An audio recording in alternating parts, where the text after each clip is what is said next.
Hey guys, welcome to the season finale of Stephen's Spectacular Science Show.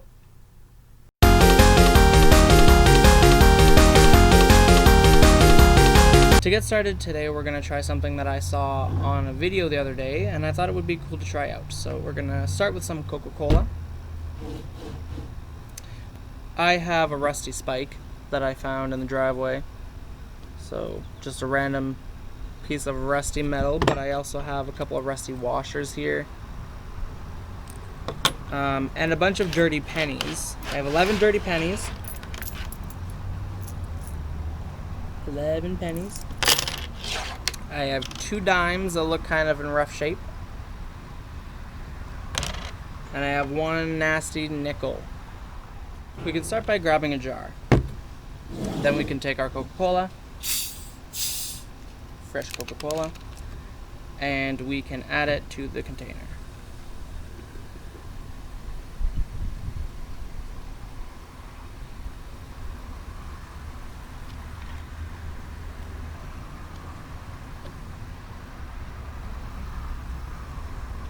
There we are. That's as much Coca-Cola as we have in this bottle here. Set that aside. And now we can take our various objects and we can put them inside to see how they will look. So I'll start with some of these pennies. Drop a penny in there. Ooh. It reacted right away by having a little bit of a fizz. I'm not sure if you guys could see that. I'll drop another penny in and I'll see if it happens again.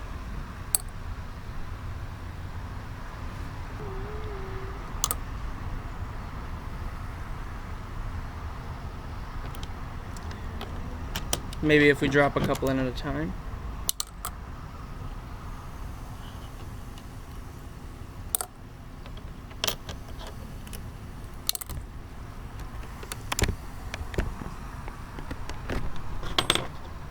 Why don't we try the rusty washer?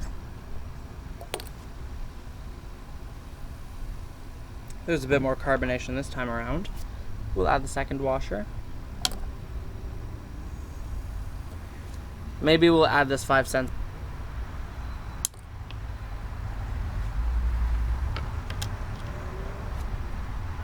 To complete our rusty soup, we can put in our dimes. And then to stir it up, we'll take this nice rusty spike and we'll stir it all together. Now, we can leave it to sit for a little while and then we'll check on it and see how it looks then. Meanwhile, here's an update on our shaving cream rain clouds that I kept in a jar this whole time. So if we look at it now, all of the shaving cream is really floated to the bottom as opposed to being floating on the top like it was before. There is a little bit of cream on the top there, but if we roll it around, you can kind of see it's mostly turned into little gross pieces. And then anything left over is at the bottom here. Kind of just grossly hanging out. So that's an update on our shaving cream rain clouds from like week 1 or 2. The other experiment I've had since we did it was the vinegar and egg experiment. If you look closely, our egg seems to absorb a lot of the vinegar. Again, it's definitely grown in size. So why don't we open it up? See if we can get this egg out. Maybe I'll pour this vinegar into this container here.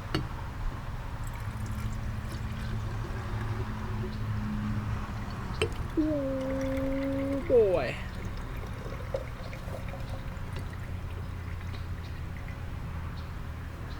And here is our egg. And goodness gracious, it smells very vinegary. It doesn't really smell like an egg, luckily. It's very squishy. Can you guys see how squishy it is? And the water just looks pretty gross, actually. It's all chunky. All of the pieces of membrane look like they've kind of sloshed off and moved into these gross bits here all around. But here we have our egg, and I think it should bounce. Oh, gross! So I've left the objects in the cola overnight. So here we are the next day, and now I have a bowl and a strainer and some napkins, and now we can see if we've really had some success with our rust removal. So first I'll take out this rusty spike because it's the tallest one. Now on first appearance, it looks the same. It doesn't look like much has happened here, so I'll just place it on the strainer for now.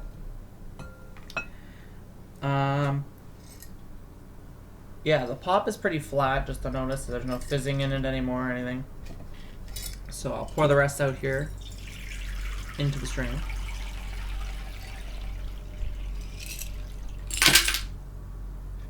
Alrighty. So here we have one of the washers. Still looks pretty yucky. I'll lay it out here on the napkin. Here's a penny. It looks pretty clean, but still kind of gross. Here's the other washer. Still rusty. Here we have our nickel. The nickel looks cleaned up from yesterday because it kind of was green and gunky.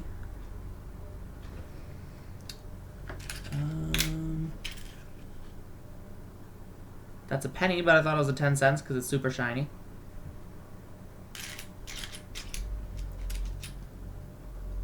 Our dime still looks pretty miscolored and out of shape. There's a couple other pennies that look like they could be cleaned a little better. So let's see if any of these napkins will help us get the rest of the rust off.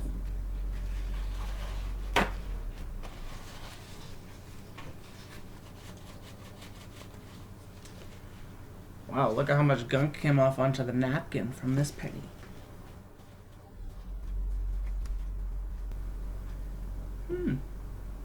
Pretty clean. Let's see if it works on this messier one. So this one still looks pretty gunky and gross. It's kind of hard for you guys to see, I guess, on the screen. Let's try and wipe this bad boy down. Definitely a lot more gunk coming off this one.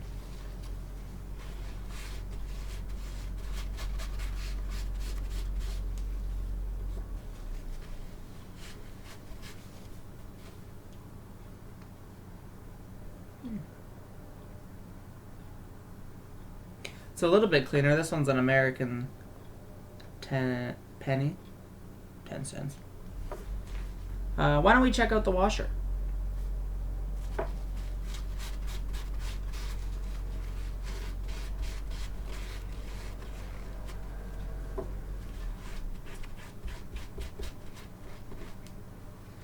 A lot of gunk coming off this washer. And you can see that it's a little bit cleaner than the other washer that I haven't wiped with the napkin yet, but it's still pretty rusty. And finally we have the spike. Now only half of the spike would fit in the Coca-Cola, so I thought that would be okay anyway, because then we could have a kind of before and after Coca-Cola comparison. Oh goodness. So I'll start with this napkin.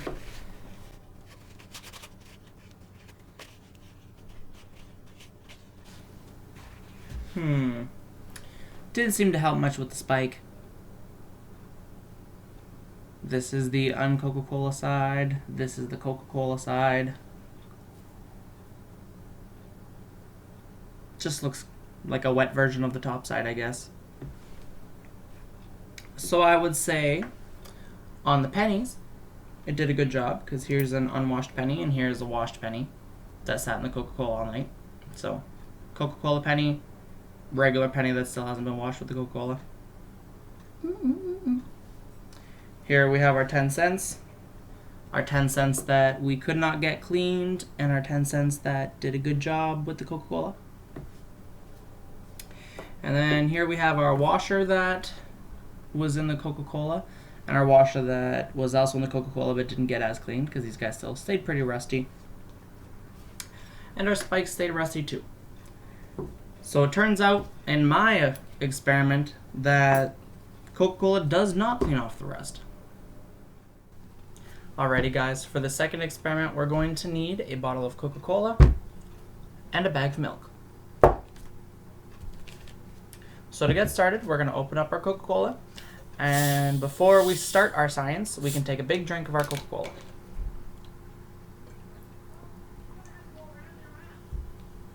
Ooh. I don't drink pop a lot, so that was very picky for me. Ooh. Next, we can take our milk and we can pour it very slowly into the Coca-Cola.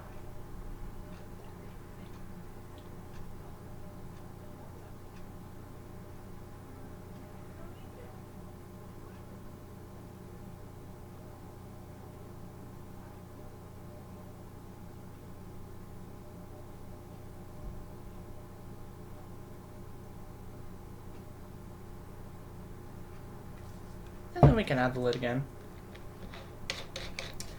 Now, if you guys can see, there's already some change going on. It's still dark down here at the bottom, but if you look closer to the top of this jug, or this bottle, it's lighter and the milk is kind of mixing grossly in there. So let's give this a couple minutes and see what happens.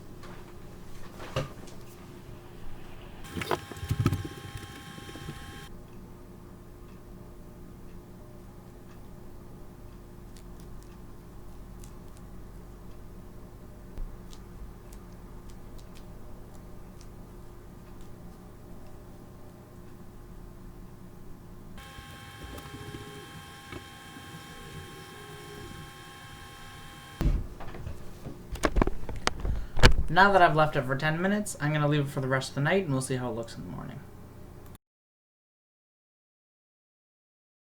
And here are our Coca-Colas. So here's our first one. It's a little bit cloudier. And then here's the one that we did together on camera. I had to do 2 takes, so I made 2 different Coca-Cola milks. It's a little bit clearer, and all of the coloring and all of the milk is at the bottom here. So what happens is the acid inside the Coca-Cola curdles the milk, and when the milk curdles and starts to fall to the bottom, the fat in the milk absorbs the color, which is made from sugar inside of the Coca-Cola, and it all floats to the bottom, and then all of the fizzes and all the carbonation, they're here at the top. So that's kind of that weird, gross, bubbly looking brown you see at the top. Just a close-up. There's our gross curdled milk in the bottom, our weird milky substance in the middle, and our carbonation at the top. And then here's our super clear one. So we have that at the bottom. We have our clear in the middle, and it's a lot more clear on this one if you guys see. And then our carbonation at the top. I wonder what will happen if we shake this up.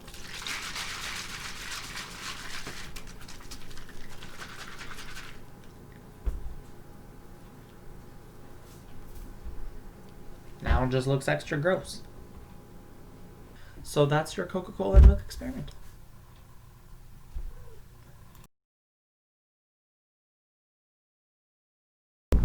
Alrighty you guys, so I thought a good farewell would be me to blast a rocket into the sky.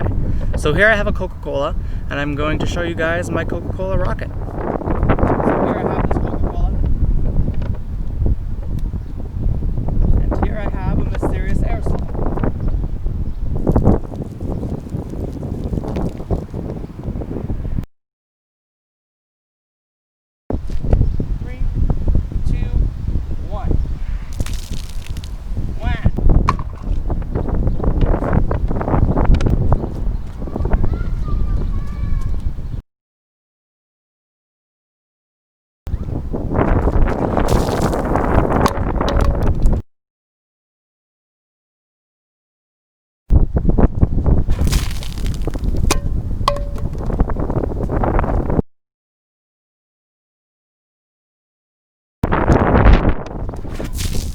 There we go.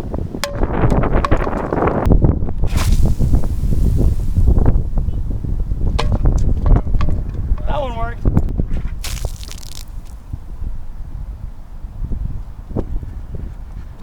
Well, that's some Coca-Cola rockets. Thanks for joining us, guys, and we'll see you guys when we start back up for science again.